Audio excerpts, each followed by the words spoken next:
बड़ाई और शेर की कहानी। एक गांव में गोपी नाम का बड़ाई रहता था। वह रोज सुबह ही भोजन पोटली में बांधकर उसका जीवन आधार कुल्हाड़ी को लेके जंगल जाकर दिन भर मेहनत करके लकड़ियाँ काटता था और शाम होते ही उन्हें घर लाके बेचकर कमाए हुए पैसों से उसका जीवन बिताता था। ऐसे बिना किसी मेहनत से दिन बिता रहे गोपी को अचानक एक दिन लकड़ियों के लिए जाते हुए शेर दिखा और वह डर के कांपने लगा।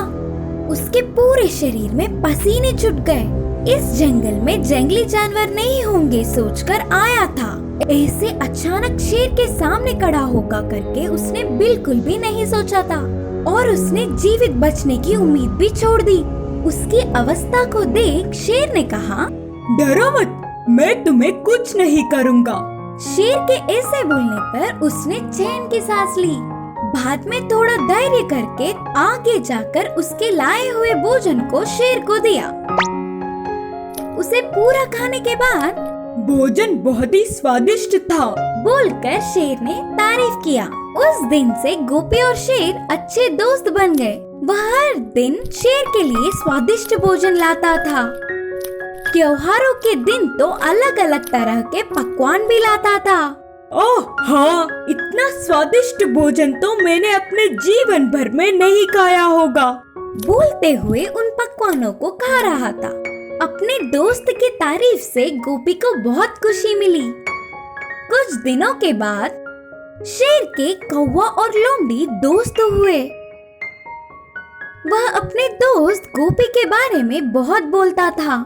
तो कौवा ने पूछा, महाराज, हमें आपके दोस्त से मिलाओ ना। हम भी उससे दोस्ती करना चाहते हैं, बोली लोमड़ी। एक दिन गोपी के आने के समय पर शेर उसके नए दोस्तों को लेकर उधर आया। शेर के पीछे कौवा और लोमड़ी को देख गोपी जल्दी से पेड़ चढ़कर बैठ गया। उसके अजीब व्यवहार को देख शेर चौंक गया और कहा, हे मेरे दोस्त, ये मेरे नए दोस्त हैं और तुमसे भी दोस्ती करना चाहते हैं। डरो मत, पेड़ से नीचे उतरकर हमें तुम्हारा भोजन देके हमें खुश करो। तब गोपी ने शेर से कहा, दोस्त, अच्छे लोगों से ही दोस्ती करना चाहिए। तुम इस जंगल के राजा हो और इसीलिए मैंने तुमसे दोस्ती की। और तुम तो अपने आप से भी नीचे लोगों से कौवा और लोमड़ी से दोस्ती किया और इससे तुम्हारी महानता चली गई। ऊपर से ये लोमड़ी चालाक है और कौवा तो अशुभ माना जाता है। वो अपने नाक से और लोमड़ी अपने बुरे चालों से मुझे हानि पहुंचा सकते हैं। इन लोगों से तुमने दोस्ती की, इसीलिए मैं हमारी दोस्ती तोड़ रहा हूँ, बोला गोपी। उनके बारे में सब सही बोलने पर वहाँ से कौवा उड़ गया और लोमड़ी भाग गया। दुर्बुद्धि के लोगों से दोस्ती करके गोपी जैसे अच्छे दोस्त को खोने से शेर शर्म से सिर झुकाकर चला गया। फिर उसके बाद गोपी भी पेड़ उतरकर अपने घर चला गया। इस कहानी की सीख है कि हमें हमेशा अच्छे लोगों से ही दोस्ती करनी चाहिए। घोड़े और गधे की कहानी। रामपुर नामक एक गांव में राज नाम का एक व्यापारी रहा करता था। उसके पास एक गधा और एक घोड़ा था। वो हर रोज शहर जाकर सामान अपने गधे पर लाद कर लाता था। गधा हर बार बहुत वजन सामान उठाकर लाता था, पर घोड़े को कुछ काम नहीं होता था। राज को चलना अच्छा लगता था, इसीलिए वो शहर को जाते और आते समय पैदल ही चलता था। जब वो बहुत थका हुआ होता था तभी घोड़े पर बैठता था। घोड़े को बहुत घमंड आ गया था कि उसका मालिक उससे ज्यादा प्यार करता है। वो हमेशा गधे को चिढ़ाते रहता था। एक दिन गधे पर बहुत ज्यादा बोझ था। वो घोड़े से कहने लगा, दोस्त, ये बहुत भारी है, मेरी पीठ दर्द कर रही है। इनमें से एक बोरी तुम भी उठा लो ना। तुम्हारा एहसान मैं कभी नहीं भूलूंगा। जब कभी तुम्हें मेरी जरूरत होगी जरूर तुम्हारी मदद करूंगा। तुम मेरी मदद करोगे? वो कैसे? हम दोनों के बीच बहुत अंतर है। मैं राजा हूँ और तुम सेवक। भला सेवक भी कभी राजा की मदद करते हैं? अब घोड़े को कुछ भी बोलना बेकार है सोचकर वो चुपचाप अपना दर्द सहता रहा और आगे चलता रहा। कुछ देर चलने के बाद उसका पैर एक रास्ते में पड़े पत्थर से टकरा गया और वो नीचे गिर गया। उसके पैर में मोच आ गई थी, इसीलिए वो ठीक तरह खड़ भी नहीं पा रहा था। राज सोचने लगा कि गधा तो खड़ भी नहीं पा रहा है, ये वजन कैसे उठाएगा। वो सारी बोरियां घोड़े पर डालकर घर जाना चाहता था।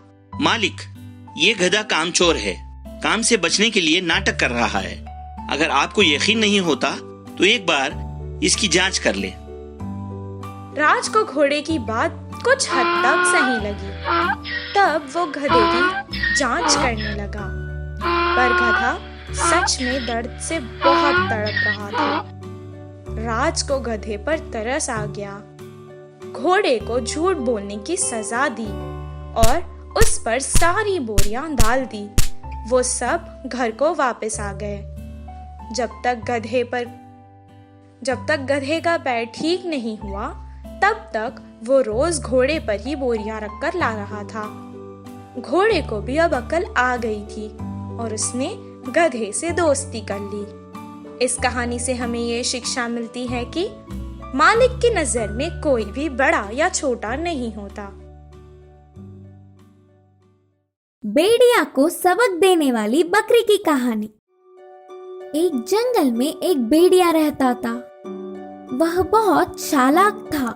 कोई भी छोटा सा जानवर देखने पर भी वह उसे ना छोड़ता। किसी के भी होशियारी दिखाकर बचने की कोशिश करने वाले चाल को मात देकर उसे अपना भोजन बना लेता। उसी जंगल में एक छोटा सा घर में एक बकरी अपने 3 बच्चों के साथ रहती थी। वे सब घास चरने के लिए बाहर आने पर बकरी के बच्चों को देख वह भेड़िया के मुंह में पानी आ जाते थे। बकरी के बच्चे बहुत ही नरम हैं। माँ के ना होने के समय पर माँ के बिना मुझे किसी एक दिन अकेले मिलेंगे ही, तब लूंगा उनकी खबर। सोचकर उन बकरी के बच्चों को खाने के लिए भेड़िया अक्सर कोशिश करता था, लेकिन हमेशा माँ बकरी के पहरा देने पर उसे मौका नहीं मिलता। एक दिन काम से माँ बकरी को बाहर जाना पड़ा था।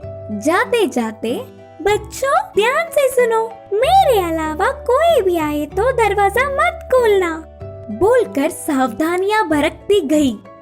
ये सब भेड़िया चुपकर देख रहा था। यही समय है, माँ बकरी के वापस आने तक किसी भी तरह बकरी के बच्चों को खाना है, सोचकर एक चाल सोची। माँ बकरी के जाने के कुछ समय बाद भेड़िया बकरी के घर आकर कहा, बेटे मैं तुम्हारी माँ, दरवाजा खोलो बच्चों। अंदर के बच्चों को वह अपनी माँ की आवाज जैसे नहीं लगी। हमारी माँ की आवाज तो ऐसे नहीं होती, उन बकरी के बच्चों ने कहा और भेड़िया चला गया। कुछ देर बाद दूसरी चाल से फिर आ गया। अब बकरी की आवाज में, दरवाजा खोलो बच्चों, कहा। माँ आ गई करके दरवाजे के छेद से बच्चों ने देखा तो खाले पैर दिखे। नाना तुम हमारी माँ नहीं हो, हमारी माँ के तो सफेद पैर होते हैं, उन बकरी के बच्चों ने कहा। ये तो बच्चे ही है सोचा, लेकिन ये तो मुझसे भी चतुर सोचने लगे। रुको अभी इनकी खबर लूंगा। सोचकर भेड़िया तेजी से जाकर पैरों को सफेद रंग लगाया और फिर से आया। चल चल के पैर जकड़ गए। दरवाजा खोलो बच्चों करके कहने पर आवाज पैर अपने माँ के जैसे ही होने से बकरी के बच्चों ने दरवाजा खोला। तुरंत भेड़िया सामने रहने वाले 2 बच्चों को निगल गया और उधर से चला गया। कुछ देर बाद माँ के वापस आने पर एक बच्चा ही रोता हुआ दिखा। पूरी बात जानकर माँ बकरी गुस्से में भेड़िए के गुफा के पास गई।